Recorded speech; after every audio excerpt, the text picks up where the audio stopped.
Huh? Where did that come from? I mean, it's not like it's some kind of secret.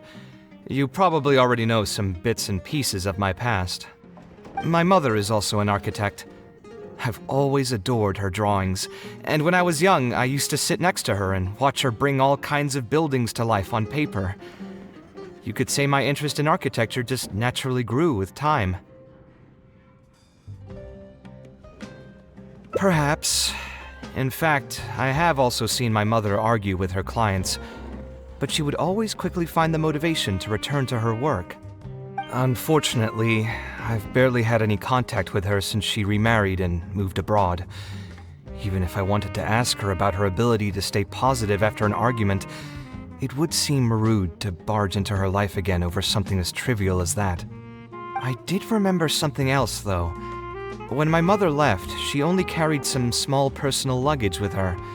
She left most of the belongings in the house to me. At the time, she even told me that it would be great if I could learn a few lessons from her life experiences, so my life and career could go a little more smoothly.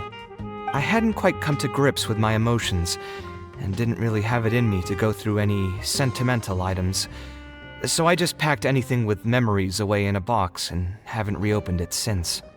It's been a really long time.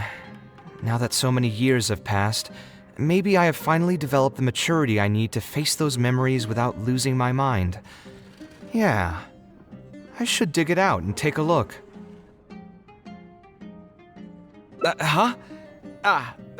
Sorry, I've had too much to drink and wasn't thinking clearly. You're right. I should do these kinds of things with the support of a friend. Speaking of that, I can call you a friend now, right? Either way, thanks for reminding me that I can invite you to come along.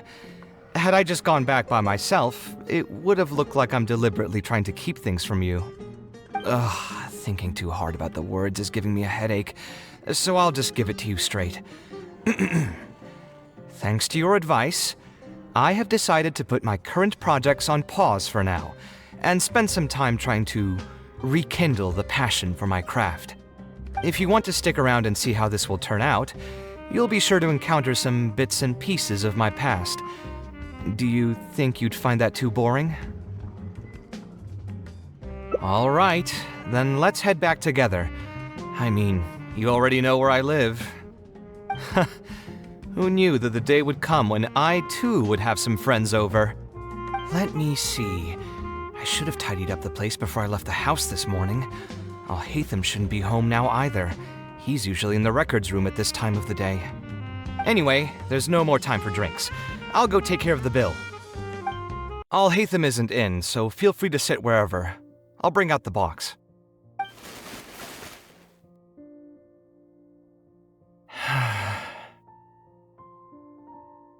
Oh, nothing. I just didn't realize how much time had passed. The box is pretty dusty, which means it's already been a while since I've moved into this place, and many years since my mother moved to Fontaine. I'm happy for her. I hope she'll be able to find happiness there. She raised me all by herself after my father passed away. It definitely wasn't easy for her. Anyway, enough about that. Let's see what I packed into this box. What are all these things?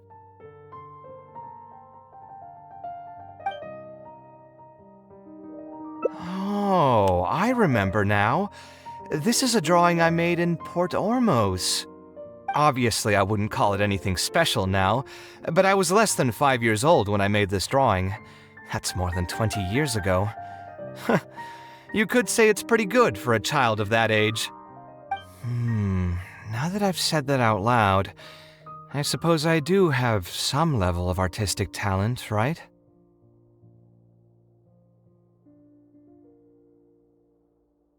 Criticism and self-doubt have always been a part of the artistic process. Without criticism, there can be no improvement. It's normal for me to question my abilities from time to time. I admit that I may have spent a little too long questioning myself this time around, but as you know, the heart tends to dwell on whatever it pleases. Anyway, never mind. The more I talk about it, the less confident I feel. Let's see what else we have in the box. My building blocks! It's been years since I've last seen these. When I was a kid, I used to stack them super high, and could even stabilize the tower to keep it from tumbling over. Oh, and this blueprint. I made it by copying my mother's sketch, and the aspect ratio was horrendous. It's still technically the first blueprint I made myself, though. I was super proud of myself when I finished it, and put it in the same pile as my mother's sketches, hoping she'd notice and compliment me for my good work. Unfortunately, my mother didn't realize that I had put it there. When she had a meeting with a client the next day, she handed my blueprint to him by mistake. The client was completely confused by this new blueprint, but apparently he felt too tongue-tied to question such a famous architect. It was only a few days later that he finally gathered up the courage to pay my mother a visit. He asked, "The door in this blueprint is even taller than the roof. Is this supposed to be part of the design?" My mother took me with her to personally apologize to the client several times. She didn't scold me about it in private, though. Instead, she went over all the steps required to draw a good blueprint, and was very patient throughout the whole process. I still remember it like it was yesterday. Let's see, is there anything else left in this box? Huh. What was this again? Ah, this is my mother's notebook. She used to write and sketch in it all the time. When I was a child, I used to be super fascinated by this notebook, and always pestered my mother to let me read it. After asking her a few times, she told me that I could read it as long as I could guess the password. Huh. Wonder why she didn't take this notebook with her. Did she leave it to me on purpose? If only I could. I never managed to guess the password. Hey, it's not a matter of time, it's a matter of inspiration. That's what we need to guess the password. Who knows? Maybe this time something will click in my head, and the answer will just present itself. Let me think. What could it be? I could tell what you were thinking. Don't worry, I tried all the easy guesses a long time ago. I've tried my name, my father's name, my mother's name, my grandparents' names on both sides, and all of our birthdays. I've tried every name and number remotely related to my family. I've even tried stuff like "Love you, Kaveh," "Take care," and "Yours truly." I've tried every cheesy phrase and well-wish in the book, but this lock has refused to budge. I wouldn't try that route again. I have a hunch that it won't be that simple. Also, if she really did use something like that, she'd never hear the end of it from the folks over at Haravatat if they ever found out.